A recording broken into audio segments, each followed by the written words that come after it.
South, which never forgets its history or fails to celebrate its heritage. Well, we Unitarian Universalists have history and heritage too. For the last 2 years, the first Sunday here has almost always been devoted to people in Unitarian Universalist history. This sermon is the last and the first in a series as we recommit our first Sundays from our religious ancestors to social action, starting in September.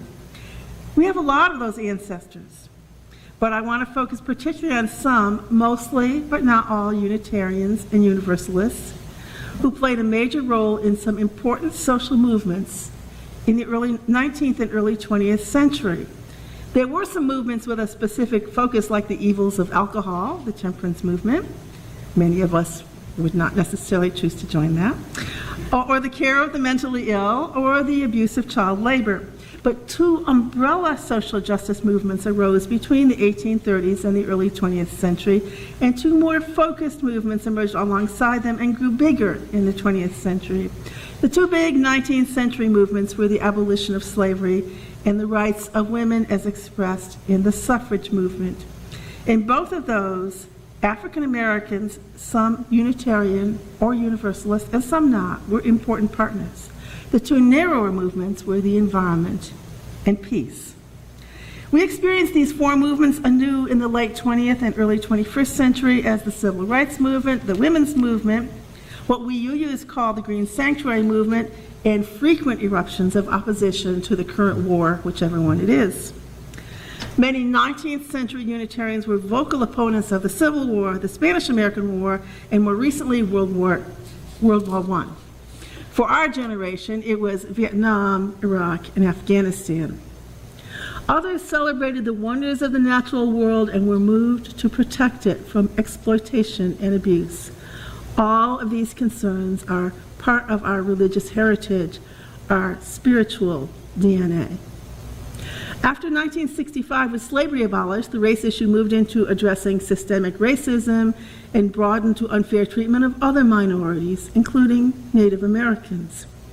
Police brutality, housing discrimination, and segregation lasted well into the 1970s.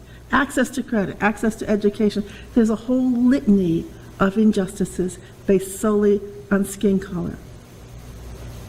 Armed with the right to vote, the 20th century women's movement has fought against domestic violence, hiring and wage discrimination, and access to formerly male-only colleges and the military, and reproductive choice. Women encountered gender-based discrimination, and both women and minorities earn less and have fewer opportunities than white males. Both of these facts raised our awareness of issues of class that we might not otherwise have noticed. The close relationship between women's issues and gender identity also opened the door to broaden our social justice concern in another dimension, sexual orientation or gender identity. While the LGBTQ, and I know there's more letters, but I can't remember them all, that's the best I can do, movement has its own heroes and its own challenges, the civil rights and women's movement gave these sisters and brothers allies and strategies to address their own empowerment. Like most everyone else, Unitarians and Universalists were slow to become aware of the environment as a justice issue. Earth is our homeland, a living being that can be abused in ways that affect all life, including human life. The environmental movement dates back to the transcendentalist celebration of spirituality in nature and the founding of the Sierra Club by conservationist Unitarian John Muir in 1892. More recent offshoots are everywhere because environmental responsibility lends itself to all kinds of action. Earth Day, organic farming, recycling, urban gardening, solar energy, green buildings, group action on climate change and fossil fuels, and habitat preservation and soil erosion, all of these things. There's so much we can do. A commitment to social action is neither new to Unitarian Universalism, nor is it unique to our faith tradition. But these social justice movements have deep roots in our religious past. One of the taproots of modern faith-based social action is liberal theology in the 18th, 19th, and early 20th century. Unitarians and Universalists in particular stopped focusing on getting into the ultimate Ivy League school, heaven, as the end purpose of religion. With no hell below us and no heaven above, they shifted their focus to creating heaven on earth. Human society should be a place that promotes the flourishing of all life, especially but not limited to human life. The other taproot was democracy, which was greatly expanded by the abolition of slavery and the final success of women's suffrage. It was democracy that made these robust, persistent, and effective social justice movements possible.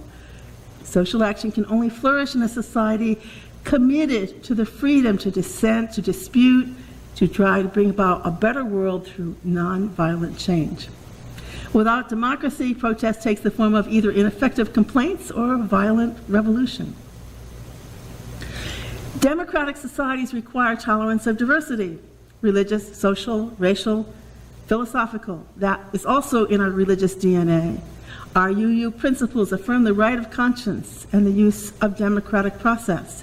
It was passed on by our tolerant Transylvania forebears and our American founding fathers, especially the deists, the Unitarians, and, don't be shocked, the Baptists.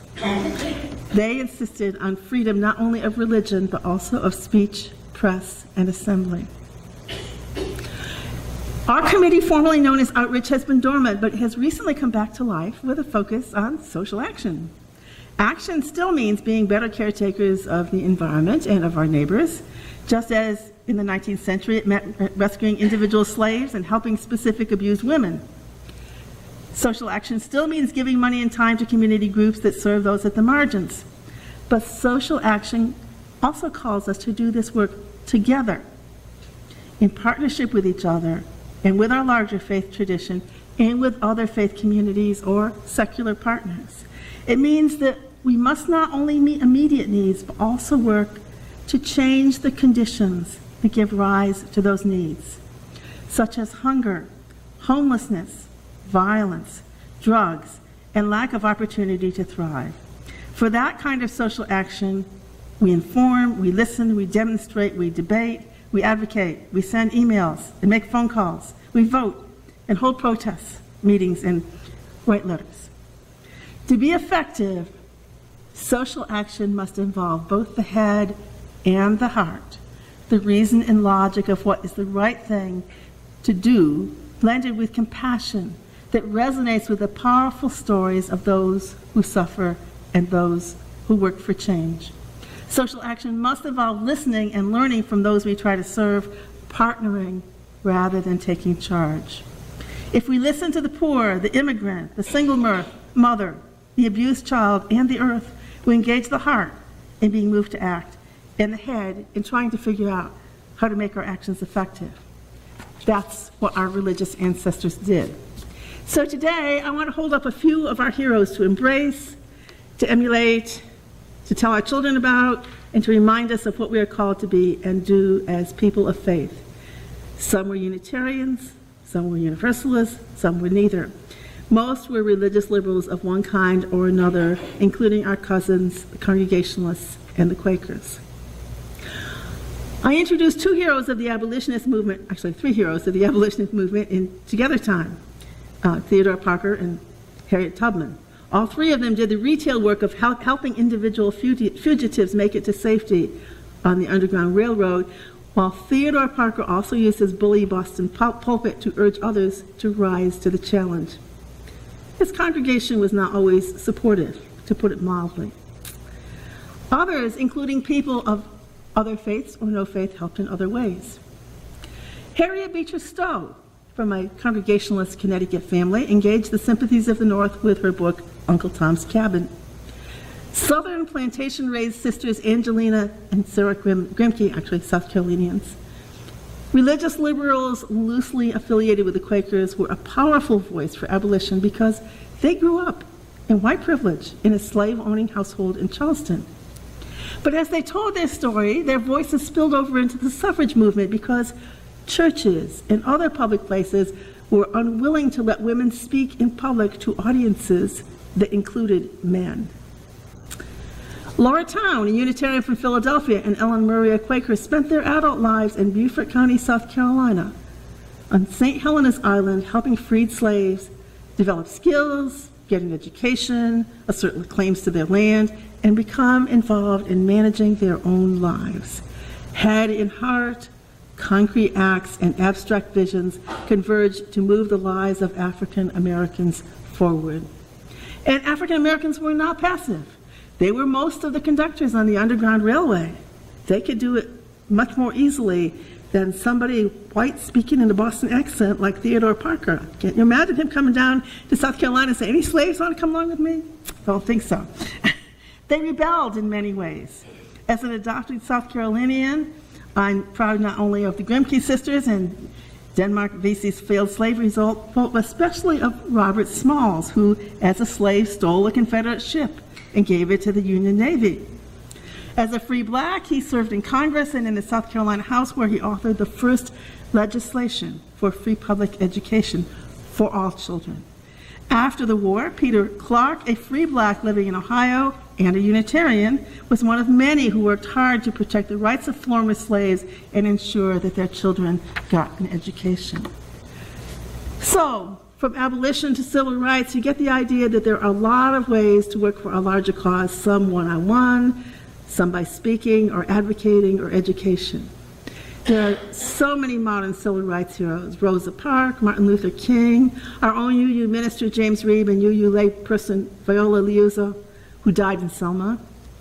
African Americans like Harvey Gantt, James Meredith, and Autherine Lucy, who were integration pioneers. Behind them stood some less noticed heroes. For example, after the Freedom Rides, the Freedom Riders went home, except for 3 who were murdered in Mississippi. Southern white liberals, including members of the Birmingham UU Church, where they hosted Freedom Riders, and the Tuscaloosa Church, which invited Autherine Lucy to worship when she tried to integrate the University of Alabama, took the heat from their angry neighbors and struggled to survive in hostile surroundings. The Tuscaloosa congregation, which, like us, was founded as a lay-led fellowship, had 100 members when they invited Autherine Lucy. The next day they had 12 members. It eventually dropped to 6 and didn't get back to 100 until the 1990s. But they're still there. The women's suffrage movement took 72 long years. Black men got the right to vote during Reconstruction. Where did that leave black men and white women? Women of any color had few legal rights in the 19th century. No right to keep their wages, no right to own and buy and sell property, no right to have custody of their children in case of divorce. They were as subservient to husbands or fathers or even brothers as any contemporary Muslim woman in Saudi Arabia. The suffrage movement was powered mainly by women, many of whom were African American and many of whom were Unitarian or Universalist. Some were both. Olympia Brown was the first woman to be ordained in the Universalist Church in a time when men kept quoting Paul, who said, "Women should be silent in the churches and go home and ask their husbands." Susan B. Anthony was one of many Unitarian women with a prominent leadership role in the suffrage movement. And she was arrested for having the audacity to try to vote. Frances Ellen Watkins Harper was an African-American Unitarian writer who was active in both the abolitionist and suffrage movements and was invited to speak at Susan B. Anthony's funeral in 1907. Charlotte Perkins Gilman, a Unitarian and a contemporary of Harper, is a well-known early feminist writer who became physically ill from the limitations of marriage and motherhood and was a prominent speaker and writer on the challenges of being female in a patriarchal society. We've already met John Muir in the Sierra Club. His work is carried forward by many individuals and organizations. It was an African-American sociologist, Robert Ballard, who helped make the connection between environmental issues and race and worked at empowering minority communities to self-organize in protest of toxic waste, polluted water, and other environmental dangers to their health and well-being. In the peace movement, one of our many heroes from the early 20th century was Unitarian minister John Haynes Holmes, who was disfellowshipped by the American Unitarian Association for his opposition to World War I. His ministerial status was later reinstated. A fighter for justice on many fronts, he was a co-founder of both the NAACP and the ACLU. More recently, we took pride in our own Beacon Press in the 1970s as a hero of sorts for publishing the Pentagon Papers that helped end the Vietnam War when no other publisher was willing to take it on. Some heroes were active on many fronts. Others were single-cause people focusing on their work on one large and demanding goal. Some helped people one by one, like Harriet Tubman. Others created institutions to embody the work in order to reach more people. Things like historically black colleges, service nonprofits that offered food and shelter, activist organizations like the NAACP and the ACLU and the Sierra Club, and, of course, the League of Women Voters. Still others spoke, wrote, protested, and demonstrated. There is no single path to social justice, and we each get to choose our own. So we embrace today our heritage and our heroes, male and female, white and African American, UU and progressive Christian. They left us a rich tradition and heritage of trying to create heaven on earth, and with it a command to go forth and do likewise, to live up to our heritage and carry it forward in new partnerships and emerging challenges. May it be so.